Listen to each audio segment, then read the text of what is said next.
Bismillahirrahmanirrahim. Assalamualaikum warahmatullahi wabarakatuh. Selamat pagi, siang, sore, malam untuk peserta kuliah studi cekungan untuk mahasiswa S1 maupun analisis cekungan untuk mahasiswa S2. Kita akan mengisi perkuliahan di tengah semester kedua ini dengan materi untuk studi cekungan, yaitu mengenai basin infilling atau pengisian cekungan. Saya akan menyampaikan dulu mengenai konsep pengisian cekungan ini secara cepat saja. Bahwa kalau kita perhatikan pembentukan cekungan itu bisa terjadi di semua lempeng, ya, baik lempeng kontinental maupun lempeng oseanik, dan bisa terjadi di interior, di dalam keraknya sendiri maupun di batas tepian kerak tersebut. Dengan sistem yang seperti ini bisa divergen yang relative tension, transcurrent yang seperti sesar geser gitu ya, terus kemudian convergen pertemuan antar dua lempeng. Ini juga dilakukan oleh beberapa pengelasan yang lain, misalnya ini yang dilakukan oleh Einzle tahun 92. Dia juga membagi cekungan berdasarkan basin kategorinya, kemudian secara spesifik apa nama dari cekungan tersebut dan kriterianya seperti apa dan sebagainya. Ini saya pikir cukup informatif dan cukup bagus. Nah, permasalahan bagi kita sekarang ini adalah bagaimana hubungan antara cekungan dengan lingkungan pengendapan, karena materi kita nanti lebih banyak membahas proses yang terjadi di lingkungan pengendapan, setiap lingkungan pengendapan. Nah, ini didasari bahwa setiap lingkungan atau setiap cekungan itu biasanya akan terbentuk beberapa lingkungan pengendapan dalam proses pengisian cekungan tersebut. Jadi beberapa basin-basin dengan kekhasan tertentu akan mempunyai kemungkinan terbentuk lingkungan pengendapan tertentu.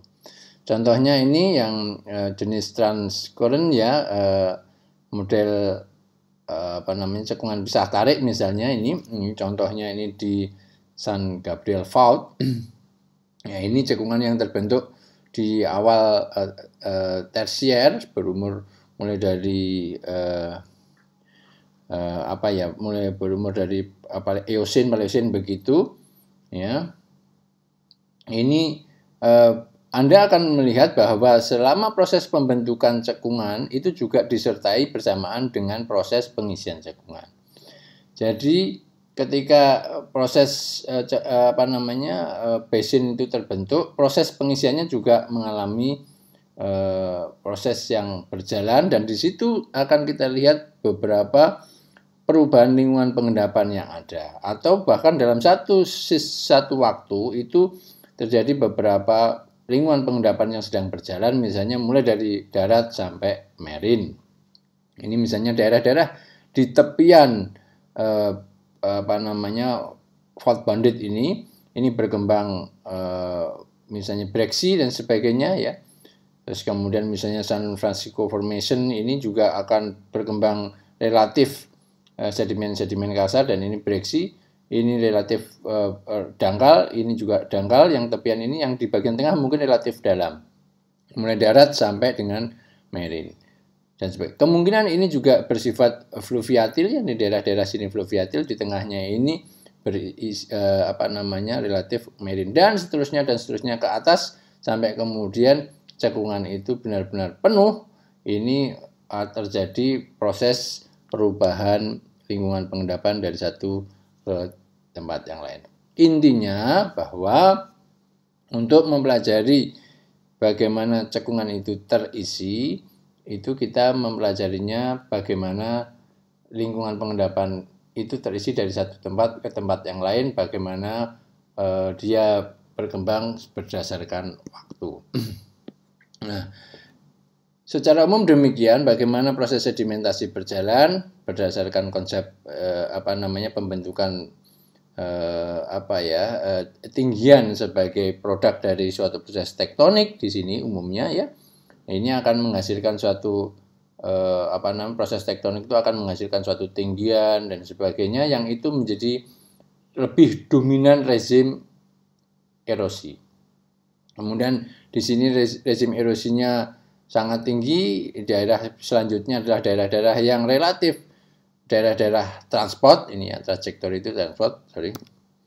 Dan kemudian daerah-daerah yang lain yang relatif itu berupa lebih banyak menerima sedimentasi, sehingga di sini yang banyak itu adalah sistem tampungan, ya, sistem tampungan yang isinya adalah lebih banyak proses sedimentasi. Jadi kalau kita lihat di sini mekanisme sedimentasi itu, kita akan melihat ini daerah source, relatif daerah source, kemudian trajektori daerah tampungan. Nah, proses dari source ke tampungan ini ada yang relatif cepat, ada yang relatif lambat. Maksudnya misalnya demikian, yang relatif cepat itu suatu sedimen itu terendapkan secara menerus. Ya, dari source ini lapuk, ya, dari source ini lapuk, terus kemudian tertransport, erosi tertransport, terus saja sampai pengendapan terakhir di daerah tampungan sini. Tetapi ada juga sedimen itu yang baru sampai di lingkungan fluvial, misalnya di atas sana relatif terhenti, kemudian dia terlitifikasi, mengalami lapuk kembali, erosi lagi, dan seterusnya mengikuti yang ini. Sehingga kadang-kadang proses sedimentasi itu bisa berjalan cepat, bisa berjalan lambat, mulai dari daerah source ini sampai daerah sink, daerah tampungan itu bisa sangat cepat dan bisa lambat, melibatkan berbagai proses dan lingkungan pengendapan yang ada ini.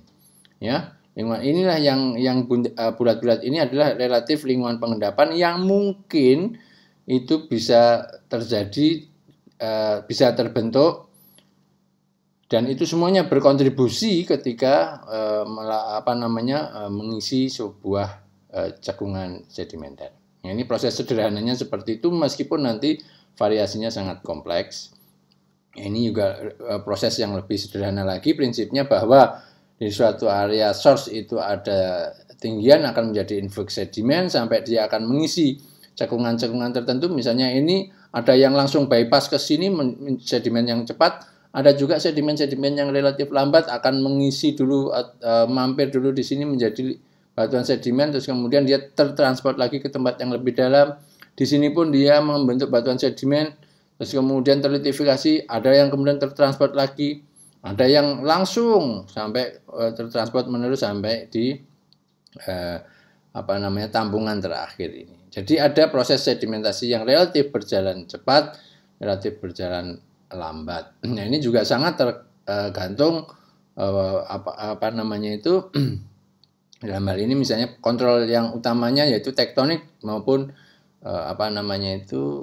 sea level change, ya, tektoniknya bisa subsidence ataupun pengangkatan maupun sea level change, di mana keduanya itu akan mempengaruhi proses sedikit atau cepat lambatnya proses sedimentasi sampai di terminal akhir tersebut.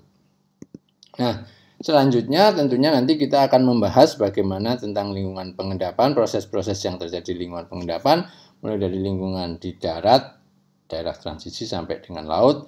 Dan untuk itu yang akan kita lihat nanti mestinya adalah produk-produknya ini seperti apa, yang itu bisa menceritakan mengenai mekanisme sedimentasi di suatu lingkungan pengendapan. Untuk introduction ini juga Anda bisa melihat tayangan di perkuliahan sedimentologi untuk materi lingkungan pengendapan dan litofasias. Itu penjelasan secara lebih sederhana bisa Anda dapatkan di sana. Nanti di sini kita akan membahas secara lebih detail. Ya, saya pikir itu dulu untuk pengantar dari saya mengenai konsep mengenai pengisian cekungan, dan kita akhiri dulu. Assalamualaikum warahmatullahi wabarakatuh.